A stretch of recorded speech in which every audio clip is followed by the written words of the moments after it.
Portez les mots. Je ne suis poète. Inscrit dans les muscles, une rafale entre. Toute cette pluie, je tombe, renverse. Sur le sol s'évade par la rivière une partie de moi. Je ne suis pas poète, mais le lieu, la décharge électrique. Ce soir, à voix haute, tout ce qui s'entasse dans le silence.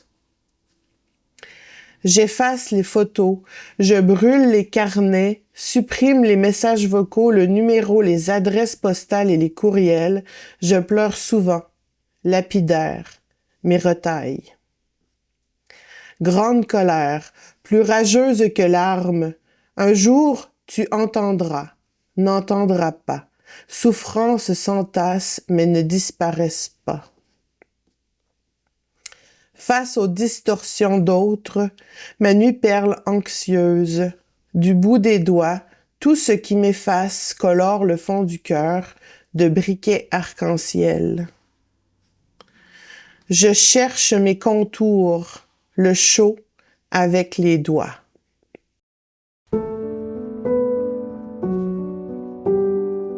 La fin de la honte est un projet que j'ai soumis à Courant culturel dans le cadre de l'entente de développement culturel.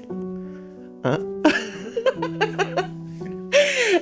Il s'agit en fait d'une suite d'ateliers, je dirais plus de rencontres pour cueillir des témoignages de gens de la MRC au sujet de justement de qu'est-ce qui vient après quand on s'est débarrassé du sentiment de la honte, qui souvent est quelque chose qui ne vient pas de soi, mais qui vient souvent de ce que quelqu'un d'autre nous impose.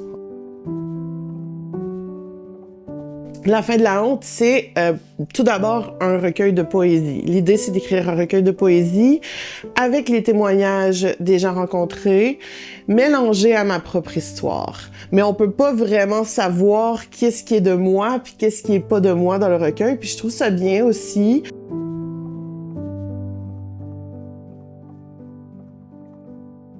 Durant les rencontres, oui, il y avait du matériel pour que les gens puissent créer parce que souvent, ça dénoue un peu l'idée. Quand on est dans l'action, on parle puis on est moins... on s'arrête moins de discuter. On était plus dans un moment de partage. Puis moi, j'ai récolté des informations. Je prenais des notes de ce que j'entendais, de ce que je comprenais, de ce que ça me faisait vivre à moi aussi, mais aussi de ce que j'entendais chez les femmes. Puis à partir de ça, j'ai écrit comme des premiers jets de poésie. Puis moi, comme je travaille beaucoup avec la poésie découpée, j'ai découpé des mots à partir de ces premières fresques poétiques-là pour mon premier jet de recueil, qui pour l'instant s'appelle La transmission des orages, mais ça pourrait vraiment changer.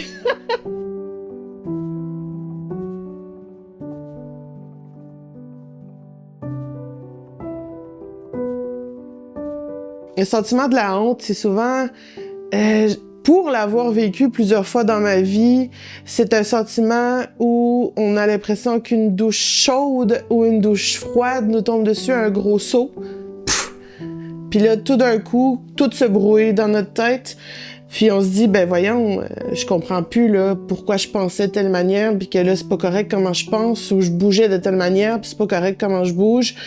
Puis ça, c'est un sentiment qui rend comme si on devenait comme une glace à l'intérieur de soi-même, ou un robot, ou quelque chose qui peut plus se déplacer de manière naturelle, qui peut plus réfléchir de manière naturelle, parce que là, on se dit, si j'ai pas été adéquate, ça veut dire que je peux ne pas l'être avec tout le monde, partout, tout le temps. Pour moi, c'est comme ça que j'explique le sentiment que j'ai ressenti. Dès que tu peux semer la honte chez quelqu'un, tu peux faire ce que tu veux avec. Puis ça, c'est ça qui est difficile après de se rendre compte, de reprendre les rênes de sa propre pensée puis de son propre corps, là. C'est vraiment un cheminement qui est long. Puis mon but, c'est d'accompagner aussi les gens avec mes mots puis mes images à se réveiller, là. OK, c'est pas normal ce que je vis. OK, je suis pas inadéquate dans ma vie, tu sais, je suis correcte. Fait que c'est un peu comme ça que moi, je le sens et que je le vis. j'aimerais que les gens qui lisent mon recueil, oui, d'abord, on peut ressentir un sentiment d'être dérangé. On peut être dérangé par mes textes, comme on est dérangé par mes idées parfois. Mais je pense qu'après, ça fait son chemin en dedans, puis on se sent plus léger quand on se dit, ben voyons, j'ai pas à me sentir mal d'être qui je suis. J'ai pas à me sentir mal d'avoir vécu ça, d'avoir vécu telle violence ou tel événement qui m'a beaucoup bousculé. J'ai pas à me sentir mal de ça. Je peux être légère parce que, pas que je dis qu'il faut pas prendre ses responsabilités, mais avec ce sentiment-là, c'est souvent quelque chose qui nous était posé. Donc, je me dis, j'aimerais que les gens, justement, se sentent plus légers après avoir lu mon texte. Ou plus engagés, ou plus enragés aussi. Ça peut fonctionner.